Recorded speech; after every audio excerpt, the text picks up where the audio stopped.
नमस्कार दोस्तों, मेरा नाम है पारस मिश्रा और आज के इस वीडियो में मैं आपको बताऊंगा कि कौन बन सकता है गवर्नर।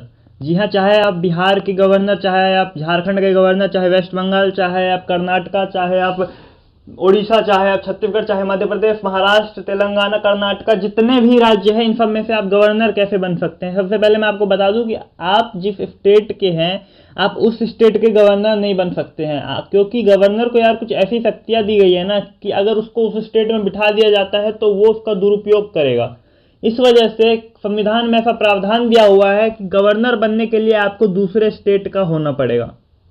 यानी कि अगर आप बिहार के रहने वाले हैं तो आपको छत्तीसगढ़ का गवर्नर बनाया जा सकता है, आपको बाकी 28 देश में से किसी भी 27 देश का गवर्नर बनाया जा सकता है, लेकिन आपको बिहार का नहीं बनाया जा सकता। अगर आप हरियाणा के हैं तो आपको हरियाणा को छोड़ के बाकी किसी भी 27 स्टेट में आपको गवर्नर बनाया जा सकता है, लेकिन आपको यहां पे नहीं बनाया जाएगा हरियाणा में। तो चलिए बात कर लेते हैं कि गवर्नर यानी कि जिसको हम हिंदी में राज्यपाल बोलते हैं, इसके बनने के लिए क्या जरूरी है। तो यह हमारे कॉन्स्टिट्यूशन के आर्टिकल 157 और 158 में राज्यपाल पद के लिए योग्यता बताई गई है। इसके मुताबिक वह व्यक्ति गवर्नर बन सकता है जो इंडियन सिटीजन हो, यानी कि भारत का नागरिक हो, 35 वर्ष की आयु पूरा कर चुका हो तथा वह संसद अथवा राज्य के विधानमंडल यानी कि लेजिस्लेटिव असेंबली के किसी भी हाउस का सदस्य ना हो, यानी कि उसको किसी हाउस का सदस्य नहीं होना होगा, किसी भी लाभ के पद पर ना हो, यानी कि कोई भी ऐसा नौकरी ना करता हो जिसमें उसको सैलरी वगैरह मिलती होगी, पिछले कुछ समय से सक्रिय राजनीति में भाग ना लिया हो और ना ही वो कोई राजनीति वाला हो सकता है। यानी कि गवर्नर बनने के लिए ना ऐसा नहीं है कि आपको पॉलिटिक्स में जाना पड़ेगा, गवर्नर आप ऐसे भी बन सकते हो, बस आपके प्राइम मिनिस्टर चीफ मिनिस्टर की इच्छा होनी चाहिए। और चीफ मिनिस्टर की नहीं, सॉरी, प्रेसिडेंट की, क्योंकि प्रेसिडेंट गवर्नर को नियुक्त करता है।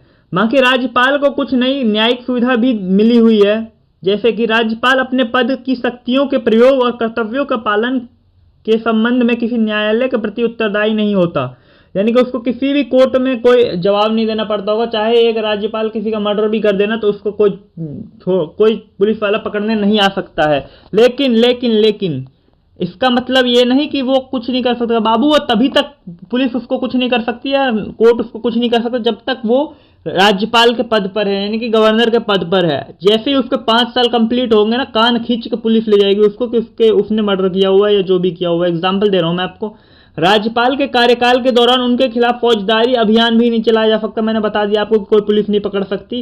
राज्यपाल के दौरान राज्यपाल को बंदी बनाने के लिए न्यायालय द्वारा आदेश जारी नहीं किया जा सकता, कोई कोर्ट कचहरी कुछ नहीं उसके लिए। व्यक्तिगत तौर पर राज्यपाल के खिलाफ दीवानी अभियोग चलाया जा सकता है, लेकिन उन्हें इसके लिए 2 माह पहले सूचना देनी होगी। यानी कि मान लो कहीं पे चोरी हो गया है या कुछ भी घोटाला हो गया है तो उसमें अगर राज्यपाल का नाम आ रहा है तो यानी कि सिविल केस हो सकता है लेकिन क्रिमिनल केस नहीं हो सकता है। लेकिन सिविल केस होने से पहले भी उसको 2 महीने पहले बताना होगा कि मैं तुझ पे सिविल केस डाल रहा हूं। अब बात करते हैं कि क्या होती है राज्यपाल की शक्तियां। तो राज्यपाल यानी कि राज्य की विधानसभा में बहुमत प्राप्त दल के नेता को मुख्यमंत्री नियुक्त करते हैं। किसी दल को बहुमत ना मिला हो तो ऐसे गठबंधन दल के नेता को मुख्यमंत्री नियुक्त करते हैं जिसके द्वारा बहुमत प्राप्त करने की संभावना हो, यानी कि राज्यपाल ही चीफ मिनिस्टर को नियुक्त करता है।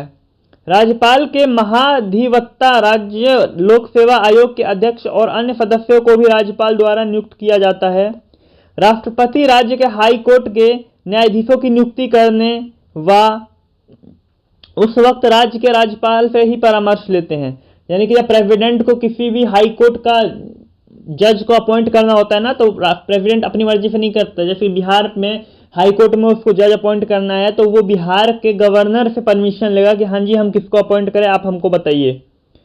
राज्यपाल की अनुमति के बिना धन विधेयक को विधानसभा में प्रस्तुत नहीं किया जा सकता, यानी कि फाइनेंस बिल को भी राज्यपाल की अनुमति के बाद ही प्रस्तुत करना होगा। राज्यपाल राज्य के सभी विश्वविद्यालयों के कुलाधिपति होते हैं। जितने भी आपके ये स्टेट यूनिवर्सिटी हो गए, चाहे मगध यूनिवर्सिटी हो गया, महर्षि दयानंद यूनिवर्सिटी, जितने भी लोकल हो गए स्टेट यूनिवर्सिटी, ये सब राज्यपाल यानी कि गवर्नर के अंडर में आते हैं। इसके अलावा भी राज्यपाल को कई विधायी और वित्तीय शक्तियां प्रदान है।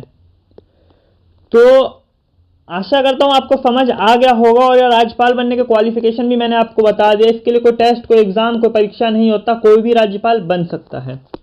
तो इसी के साथ मिलेंगे फिर एक नए वीडियो में। जब तक के लिए जय हिंद, जय भारत। चैनल पर नए हो तो चैनल को सब्सक्राइब कर लो, बेल आइकन प्रेस कर लो और वीडियो शेयर कर देना।